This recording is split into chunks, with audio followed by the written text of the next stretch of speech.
breakdown pretty much means what it says. I'm just going to break down some beats. What I will do is I'm going to take other people's FLPs if they submit them and break their beats down. So I'll talk a bit about stuff. Gives people the opportunity to broadcast their music on my channel, I suppose. I did record this yesterday. Fuck. I recorded this yesterday, and then the music and everything went out of sync. My voice messed up, so it was a bit stressful trying to cut it up and fit it all back together. So what I'm gonna do is I'm just gonna record it again. It's no problem, so I'm just gonna do it again. So get these on, and basically I'm just gonna talk about each pattern in the song and sounds and why I used them, just so you have a better understanding of why I did some stuff. So I'll start off with this brass from Nexus, my dance expansion Nexus. Just a simple brass. There's nothing special about this one. So you can see here what the pattern looks like, and this is what it sounds. Let me just get the right. Yeah, this is what it sounds like.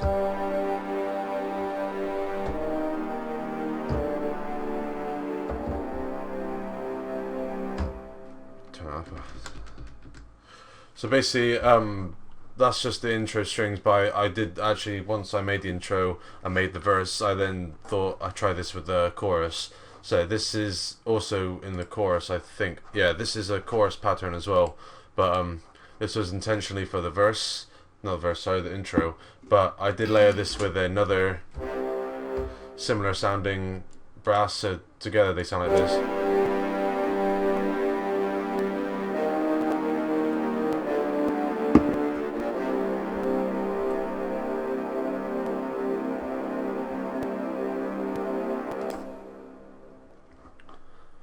And then with that, I did also combine with these orchestral sort of hits. They're not really orchestral hits as much as they're, well, it says this is an Imperial March. Just marching drums, you can hear the snares, the crashes, and kind of kicks all in into one. See, they were a bit bassier. They sound like this without EQ, they sound like that, but I just took out the low end just because I don't want it in there. So together the patterns just...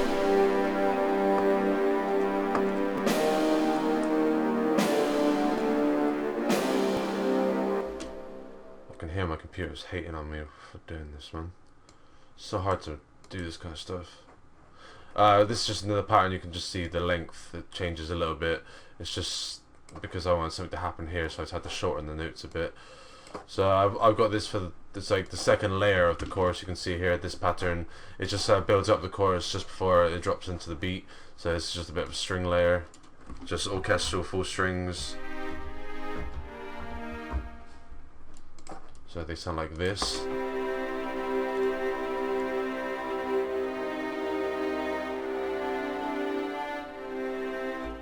What I'm gonna do is see if I can turn some stuff off in this. I can't really, can I? It's a sound driver. I use this primary sound driver when I record. So I can record my voice and the system audio through my screen recorder. It just means that it uses a lot more CPU. I don't know why it lags and buffers. I'm not a pro at why. I just use a different sound driver. But anyway, never mind. I'll just look at these strings as well, these spiccato strings. This is just another layer here. So.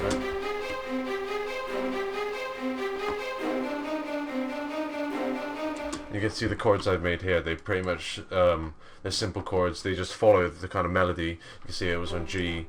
And the ghost notes behind it is D sharp and then D here. You can see that one's a bit out of place, but I suppose it doesn't really matter now. And then together it sounds like this.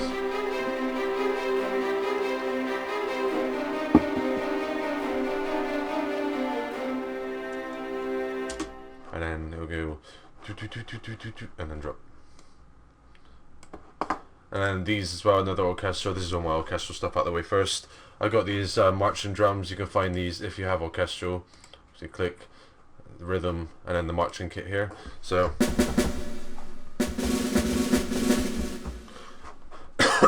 I'll just play it for you instead of messing around. Actually, just see if I got any EQ on them just to help you boost these a bit. I didn't actually put an EQ, but what I would recommend now It's just you see where it gets a bit red here. That's the kind of presence of the snare. So if you want, you can kind of boost and then bring that one down to focus on that kind of hit. Gives it more of a snarey feel, but for now I won't do that because I didn't do that in the original. So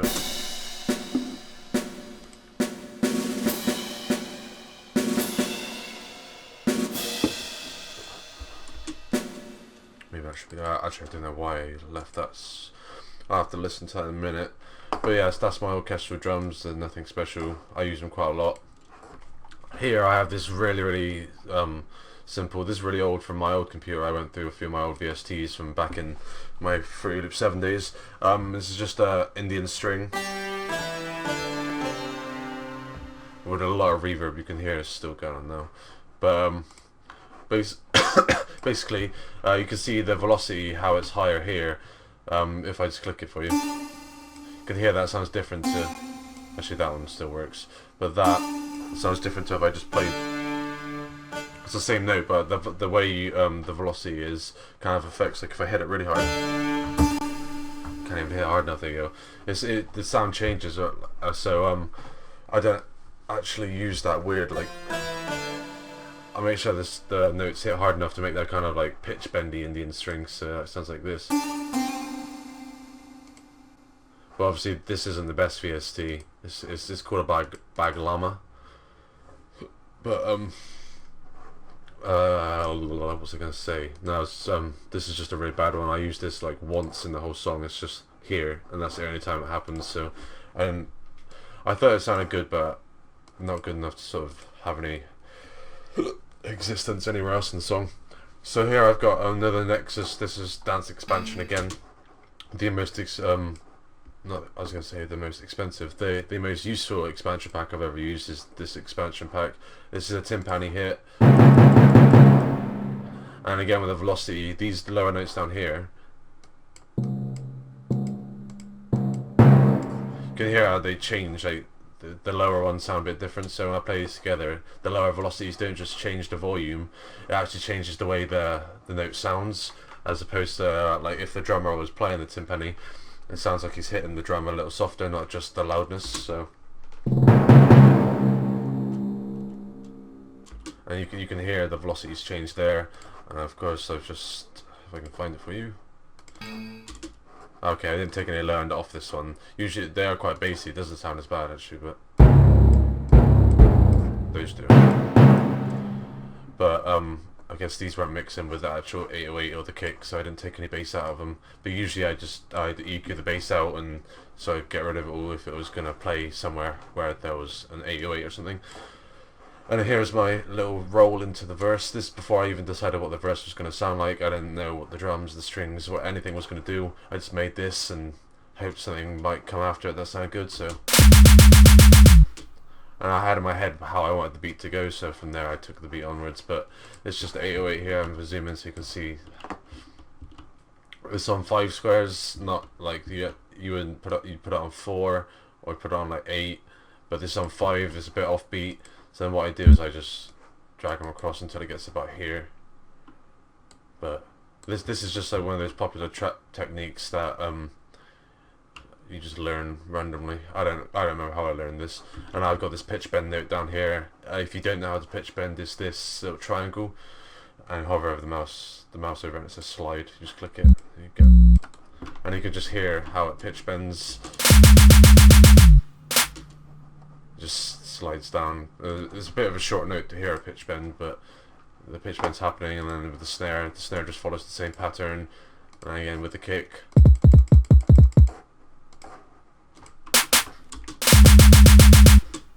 And then onto the verse, which I had no idea what it was going to sound like. So I got my orchestral strings again from the intro.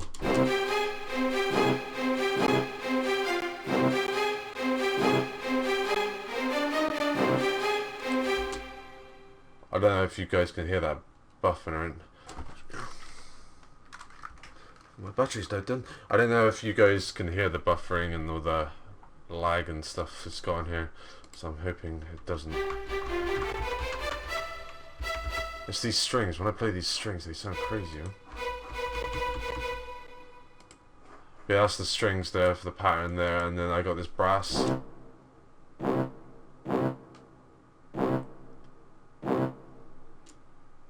Which is just hits on the 808, so the 808 will be here, and then obviously here, here, there and there. It just adds a bit of a layer to the kick and makes it sound a bit more brutal, I suppose. But you can use any other brass, but that sound is actually, well, that loop, I'll just find it.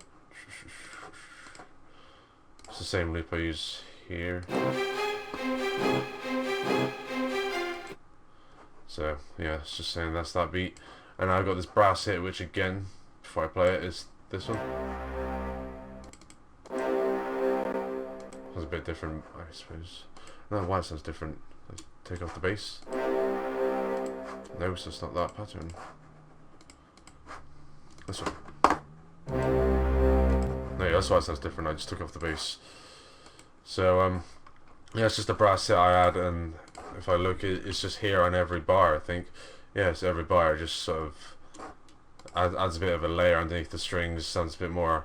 I go for a really orchestral kind of feel in this. That's why I call it an epic trap beat, because it's got that epic kind of feel to it, like all the brasses, and it sounds like a bit of a band playing together, like an orchestra band, not like a rock band. 2 seconds. Okay. These are my drums here. It's just a standard 808 from my kit again. Nothing special. Snare, kick, and I clap. I'm not going to talk about the EQing and mixing all that stuff, because I've got the series about where I mix my drums and stuff. So I don't waste time talking about the same thing twice, just because this is more of a breakdown than actual how to EQ kind of thing. So these are my drums here.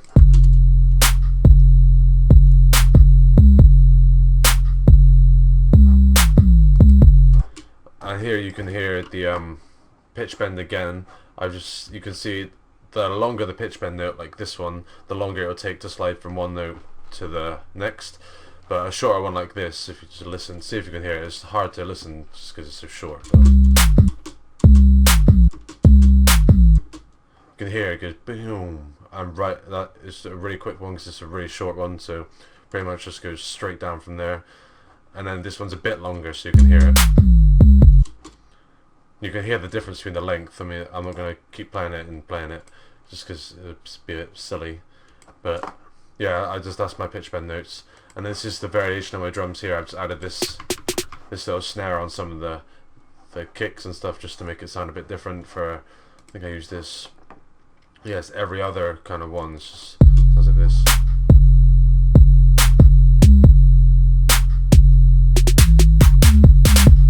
You can just hear it's just got a bit of snare, 2 different snares just doing random crazy things. And then this bell hits every 4 bars. You recognise this is a very frequently used bell.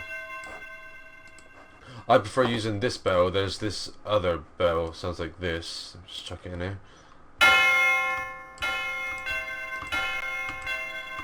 I much prefer this one. It's the tremolo one, so it's got a bit of a wobble to it, and I think that just sounds a bit more, not human, but I think when you add tremolo, it adds a bit more emotion to kind of the sound, even if it's only a bell.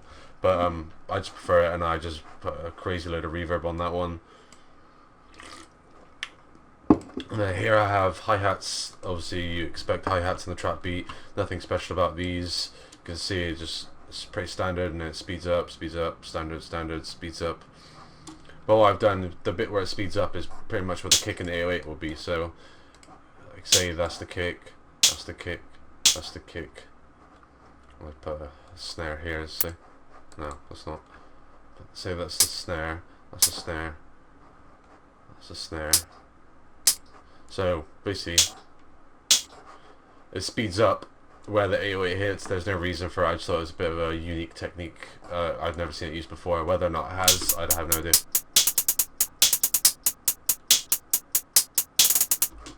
So yeah, that's that. No special technique, just kind of messing around with hi-hats. A cymbal, everyone has a cymbal, whether or not it's that one. It's very similar cymbals. And these hi-hats, not hi-hats, sorry, it's a ride sound. I prefer to use this over that. Open the hi-hat, that's so overused in trap. It just sounds too kind of robot-y for me. But I think it just, if you use it, you just sound like everyone else. So I just try to use a bit of a new percussion instrument, and it happens to be this ride, just every 8 steps, as you can see. What else? I got this beep here. I will show you the beep without the effect first, just because the effect makes it. Wrong pattern.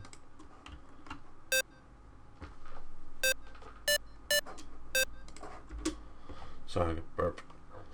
No, it was a hiccup. Sorry. So I just added this reverb. It's pre-delay, so it's on every 4 of 8. I guess that means it's like half a beat later, because it'll happen about here. Oh, okay, you just heard it then. But yeah, it will happen like a split second later. See what I mean? The reverb doesn't happen straight away. that's the definition of pre-delay, really. And I've got another pattern here. This is what made the beat for me. Like my favorite part is this crazy bit here.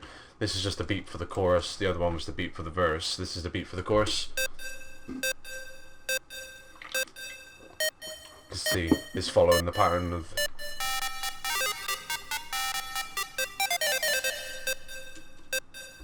And that's my favorite part. I'm not sure why I like it so much. I just kind of went a bit crazy. Let's play it again, so you can have another listen without the actual beat underneath it.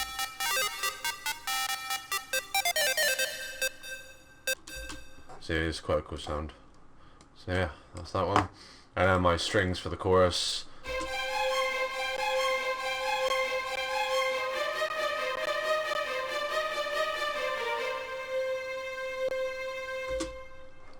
My computer only seems to buff and lag when the strings play, and I have no idea why. And then this is my spiccato kind of descend, which people think is a sample. People have asked me how I do it, and they say it sounds like Kelly Rowland Motivation.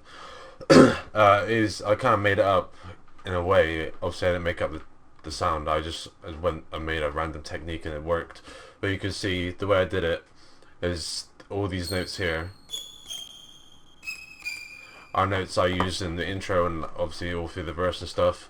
It just goes through all like the main notes I use. Obviously there's more notes in between it,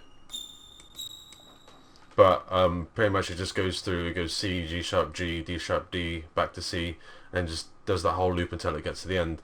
And I've just layered it, and you can see these slightly different color notes. These ones, which are the velocity, which is, it comes up, so the velocity changes, makes it a bit more exciting. It just sounds like this.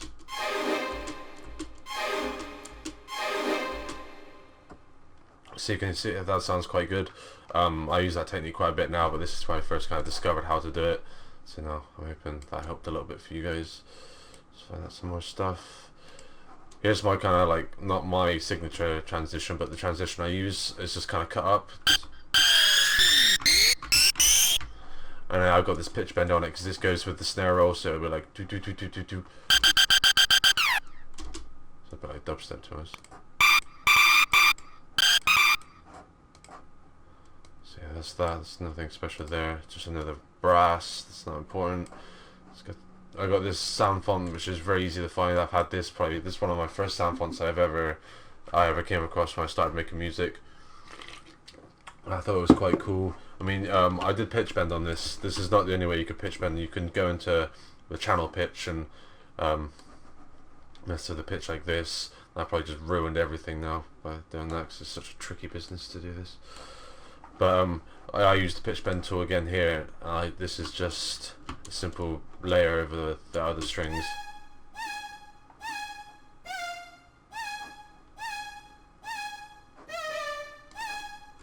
Okay, that's simple. Sounds a bit weird, to be honest. How long have I been going? 19 minutes. Right, I got quite a bit of time left. So I'll talk about this. I'll just get my other bit so I can show you what I mean before I start talking about it. Basically, this little section here is pretty much these drums backwards. I'm just gonna show you why and tell you why. But first, actually, I'll show you why I'm making it in case you don't actually care. It's this sound, but that's got the volume automation on it as well. It sounds like a reverse 808. Pretty much, this is how I do it. I do it with a lot of sounds as well. So this note here is this note, and then you can see it pitch bends up, where as opposed to where it pitch bend down. Because I'm reversing it, it will pitch bend like from this note. When I reverse it, it will be different. I'm trying to reverse this whole technique. So that note is this note. This pitch bend here is this pitch bend, and then obviously this one is this note here, and this pitch bend is this note down here. Basically, so yeah, what if you can do it with melodies as well? If you just put a melody in backwards, like all the notes going the opposite way, what you do? Go into Edison here. Let me just replace this Edison, so I got a fresh one. Edison here, just hit record. It won't record till you press play. So hit play. And I don't want this bit at the end. Perfect. Oh, for fuck's sake. Alright, so I've got this bit here, and now all you do is go into this little wrench looking thing and click reverse, and that'll pretty much, it will reverse the whole sound. So this will be, it will sound exactly the same as the other pattern, except the 808s are now reversed. I mean, you could probably just do that much simpler ways, because this is simple to me just because it's the first way I know. But I kind of made this up, well, I didn't make it up, but I came up with this, and there's probably quite a lot of people who do it, but I kind of came up with my own way to do it. So yeah, that's how I did that there. So that sounds just like this bit here, but it sounds a bit more reversed. You can see. So if I don't explain that very well, just let me know, and I'll try and put it in writing just to make it a bit easier, because I know I can suck at explaining stuff sometimes. Right, I think that's important. I think I've gone through all the important stuff now. Yeah, I've gone through all the patterns and explained why I did them. I mean, you can see there's a few kind of audio samples in here, like this reverse, which is a quite cool sound if you're doing like an orchestral transition, like in a trap beat. That's quite a cool one. And I've got all my crazy glitch and stuff going on, I think. Or did I not? Didn't use glitch. No, I didn't use glitch in this song. It's just loads of EQ automation and stuff, because I automate the bass out in the actual song, I think. Yeah, and the orchestral nexus and nexus.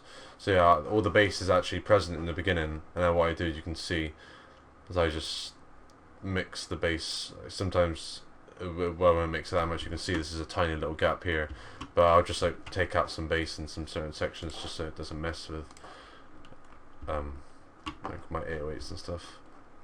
I don't know what else have I got here. It's my beat tag, my transition. Yeah, that's pretty much all what I've got to do to break down this one. This has been probably my favourite beat. Obviously I can't give away the FOP really, just because it gets stolen so much, but that's what I try to do when I try to talk about these beats. I'm trying to talk about them just so you can get an understanding without my music being stolen, because I want to get as many people to understand the things I do and stuff. So that's been my epic beat breakdown. Thank you for watching, and I'll see you in a bit.